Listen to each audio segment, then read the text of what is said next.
बिहार और मिथिलांचल की हर खबर देखने के लिए यूट्यूब चैनल सर्च करें, सब्सक्राइब करें और बेल आइकन दबाएं।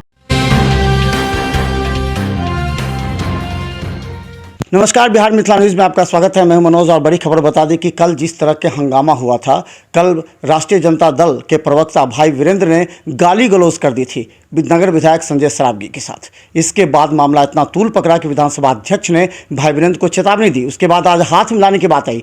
भाई वीरेंद्र ने गलती भी मानी, हाथ मिलाने का प्रयास किया, लेकिन संजय सरावगी भाजपा विधायक ने हाथ नहीं मिलाया।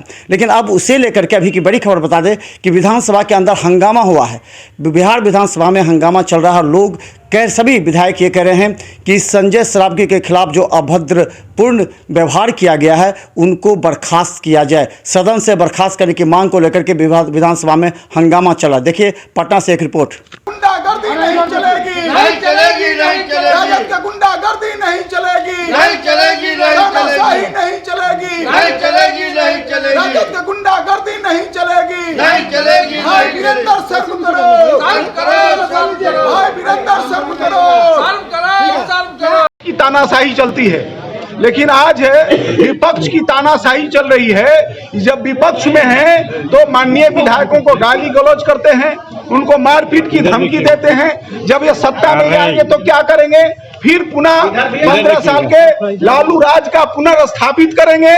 इसलिए मैं विधानसभा के सभापति महोदय से मांग करता हूं कि भाई वीरेंद्र को विधानसभा से उन्हें बर्खास्त किया जाए। उन पर संवैधानिक जो प्रक्रिया है उस प्रक्रिया के तहत उन पर कार्रवाई किया जाए।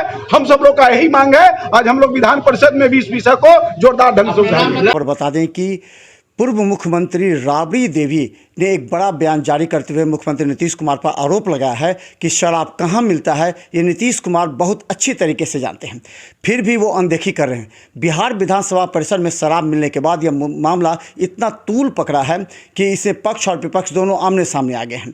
राबड़ी देवी ने सीधा आरोप लगाया है कि नीतीश कुमार के राज में कभी भी शराबबंदी नहीं हो सकती है। निकालने का नंबर आ गया, इस पर तो सरकार को लेना चाहिए, इस पर कार्रवाई करना चाहिए। स्वास्थ्य मंत्री पर भी जो वहाँ किया उस पर भी कार्रवाई करना चाहिए। लोगों की आंख निकली है, किसी को मुआवजे तक कोई बात नहीं हो रही है। कार्रवाई भी कर रहे हैं। कौन आदमी ऐसा हो गया कि कौन गया, क्या किया विभाग? स्वास्थ्य मंत्री बैठे हुए हैं, पता है कि हम सब जगह, हमारा ऐसा कोई मंत्री नहीं।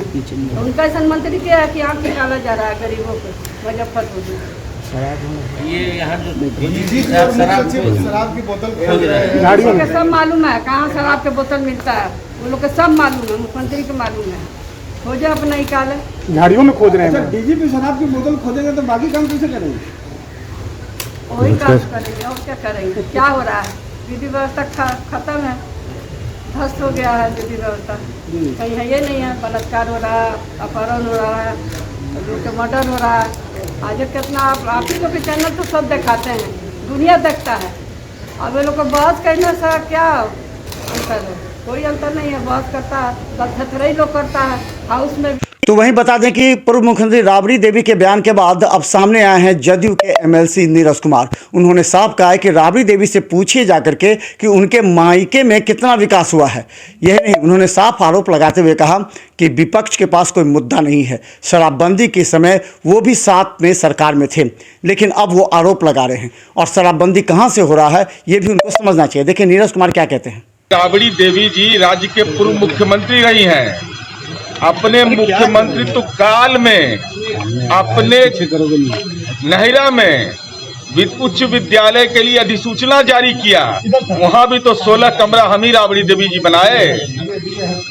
आप अपने निर्वाचन क्षेत्र का या पैतृक गांव का, आप वहां का जो भी आपने विकास किया उसी की जानकारी दे दीजिए। राबड़ी देवी उच्च विद्यालय जो अधिसूचना हुई थी राबड़ी देवी जी के मुख्यमंत्री काल में, 16 कमरे का निर्माण माननीय नीतीश कुमार जी के कार्यकाल में हुआ। तो आपके नाम पर विद्यालय, क्योंकि आप लोग को तो संतोष है नहीं, जननायक कर्पूरी ठाकुर के नाम पर बनाइएगा नहीं, भोला पासवान शास्त्री के नाम पर बनाइएगा नहीं, आप तो बनाइएगा अपने नाम पर।